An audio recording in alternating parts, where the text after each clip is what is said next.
Maratha reservation से मुतालिक supreme court ने हाल ही में एक अहम फैसला देते हुए मराठा रिजर्वेशन को मनसूख करने का हुक्म दिया है, जिसकी वजह से महाराष्ट्र में मराठा समाज में शदीद बेचैनी पैदा हो गई है। अदालत के इस फैसले के बाद आगे ये लड़ाई कैसे लड़ी जाएगी, इस बारे में हालात का जायजा लेने के लिए मराठा समाज की नुमाइंदगी करने वाले अहम रहनुमा संभाजी राजे ने रियासत का दौरा शुरू कर दिया है।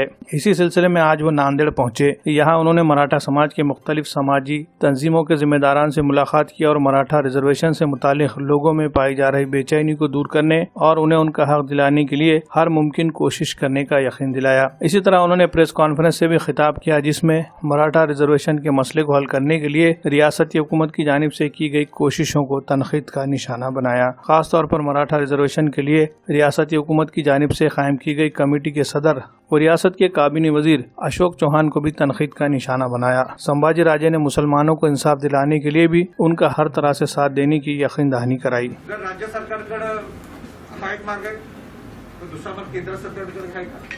जसं 102 घटना दुरुस्ती मराठा समाजाचा जो गायकवाड कमिशनचा जो अहवाल होता तो त्यांनी अवैध ठरवलेला आहे आणि आरक्षण हे रद्द झालेले आहे, हे स्पष्टपणे आता सर्वांना ज्ञात आहे। आता आरक्षण रद्द झाल्यानंतर आपण नेमकं काय करायला पाहिजे? मराठा समाज हा अस्वस्थ झालाय, दुखी झालाय, पण अस्वस्थ झालाय, दुखी झालाय म्हणून या कोविडच्या काळात किंबहुना नेहमी समाजाला वेटीस धरून आंदोलन करायचं का? त्याच्यापेक्षा काय पर्याय निघतात? मग ही जबाबदारी राज्य सरकारची आहे का ही जबाबदारी केंद्र सरकारची आहे? हे अभ्यास करण्यासाठी मी बऱ्यापैकी महाराष्ट्रात जिथं जिथं मराठा समाज जास्त आहे किंबहुना जिथं अभ्यासक आहेत त्या लोकांशी माझी भेटीगाठीसाठी माझं सगळं नियोजन आहे। तर महाराष्ट्र सरकारकडे पर्याय काय राहील? आता मी हे मला माहित आहे की सगळ्याच काही ह्या सरकारने सगळ्या गोष्टी मांडल्या तिथं अहवालमध्ये सगळ्याच काही बरोबरच असं नाही आहे। मी स्वतः त्यांना सांगत होतो की अनेक्सेस ट्रान्सलेट करा, पण ते काही केले नाहीत शेवटपर्यंत। म्हणून किंवा आत्ताचं सरकार म्हणते जो कायदा सीबीसीचा झाला हा काय म्हणजे त्याच्यात कॅपॅसिटी नव्हती, त्या ह्याच्यात क्रेडिबिलिटी नव्हती, म्हणून ते एकमेकाशी उडवलं। पण मला कोणाची चुका करण्यासाठी मी आज तिथं आलो नाही। आपल्याला पर्याय काय?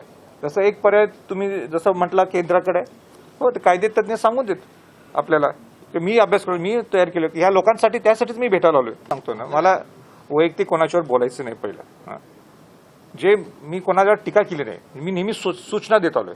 मी अशोकराव चव्हाणांना सूचना दिल्या, पूर्वीच्या सरकारला जी समिती होती त्यांना सुद्धा मी सूचना देणं माझं काम आहे।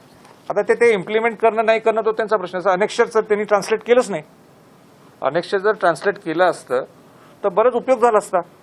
आज क्वांटिफायबल डाटाच जो पाहिजे होता तो मिळाला नाही आहे सर्वोच्च न्यायालयाला, हे मान्यच करायला पाहिजे की राजश्री छत्रपती शाहू महाराजांनी बहुजन समाजाला जे आरक्षण दिलं होतं त्यामध्ये मुस्लिम समाज सुद्धा होता आणि कोल्हापुरामध्ये एक हे 21 वसतिगृह निर्माण केले त्यावेळी।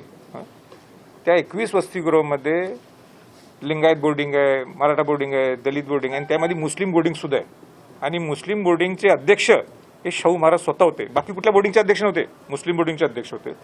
त्यानंतर 4 छत्रपती झाले आणि आमचे वडील आता आहेत, असे हे 4 छत्रपती मुस्लिम बोर्डिंगचे अध्यक्ष राहिलेले आहेत आणि आजही वडील अध्यक्ष आहेत।